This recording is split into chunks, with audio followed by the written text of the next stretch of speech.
So in this video, we are going to talk about the surface area of spheres and what the formula is that you'll need to use for those. So here's our formula for the surface area of a sphere. It's 4 pi r squared. So yes, that should be a pi symbol. So our surface area is 4 pi times the radius squared. Nice and simple, no lateral area here, just surface area. So let's look at an example of using this formula. So we're trying to find the surface area of the sphere. So our surface area is equal to 4 pi r squared. So 4 pi, and then the radius is 6 squared. So it's going to be 4 pi times 36.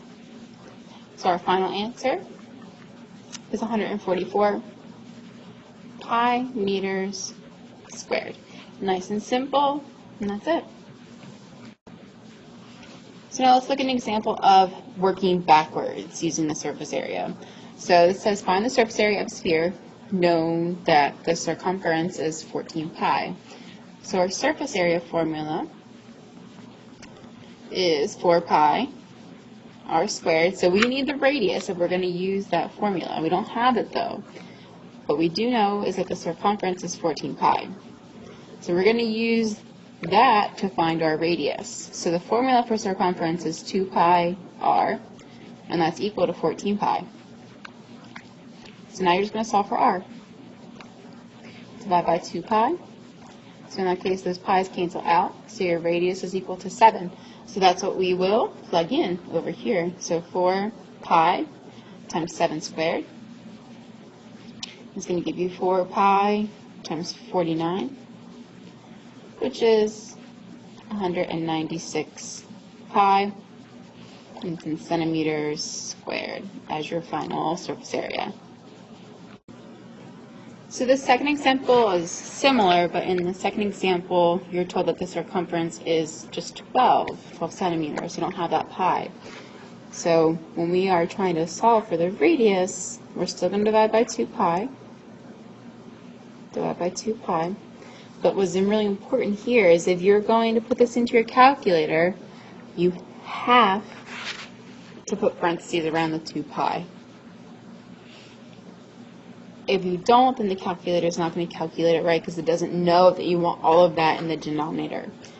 So when we put that into our calculator, we should be getting out that the radius is equal to 1.9. So now we can put that into our formula. SA is 4 pi r squared.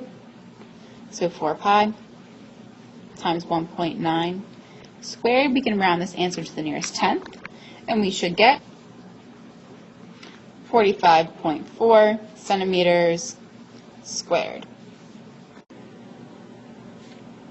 Alright, so in this example, we have some other information worked into the picture that we're going to have to use to be able to find what we need in our formula, which is the radius.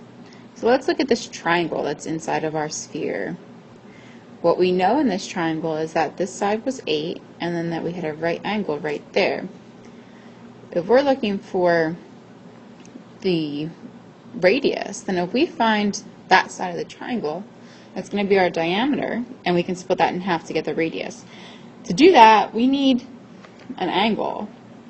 Now what we know is that this arc right here is 70 degrees, and that arc creates an inscribed angle down here. So that inscribed angle would be half the arc. So that angle is 35.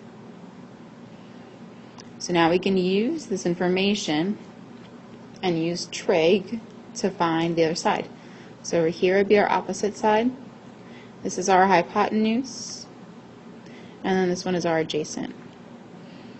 So if I'm looking for h and I have a, then that would be cosine.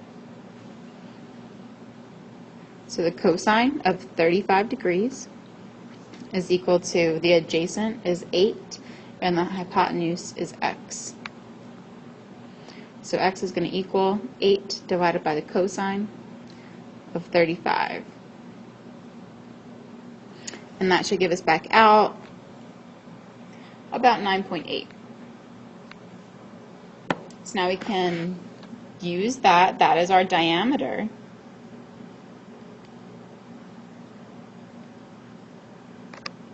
So that means that our radius is going to be 9.8 divided by 2. So our radius is 4.9.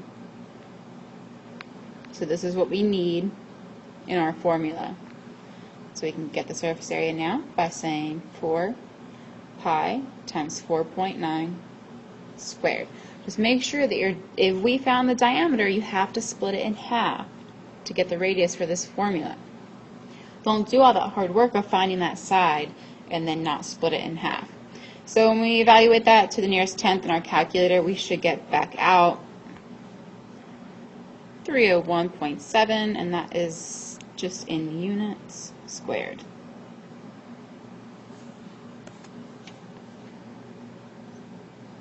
Alright, so now let's look at this example of a composite shape.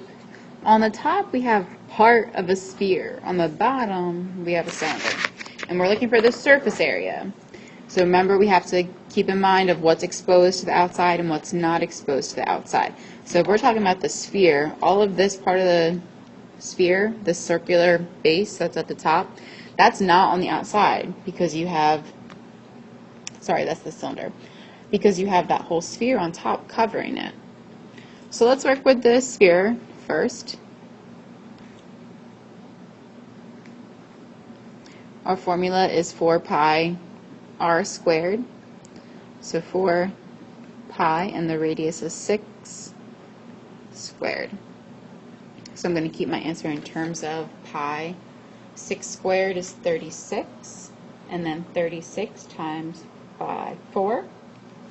We should get out 144 pi.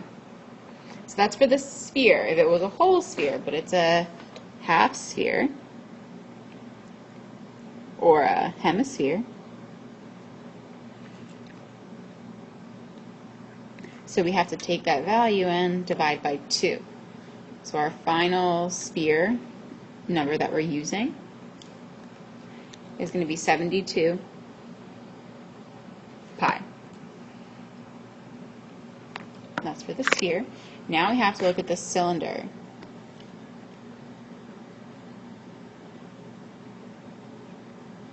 So lateral area for a cylinder is 2 pi r times the height. So 2 pi, the radius is 6, and then the height of the cylinder is 4. 6 times 4 is 24, times 2 is 48 pi. Now our SA is typically LA plus 2B. But what I was saying before, that top base is not exposed. So really we're just going to add in a single base. So 48 pi. And to find that single base, pi r squared is our formula. So pi 6 squared.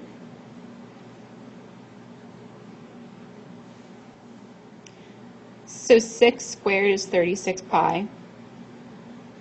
And then plus 48 pi is going to give me 84 pi. And that's for the cylinder, not including that top base. So our final answer, 72 pi plus 84 pi. And when we add them together, they will give us 156 pi. So the surface area of that composite shape would be 156 pi.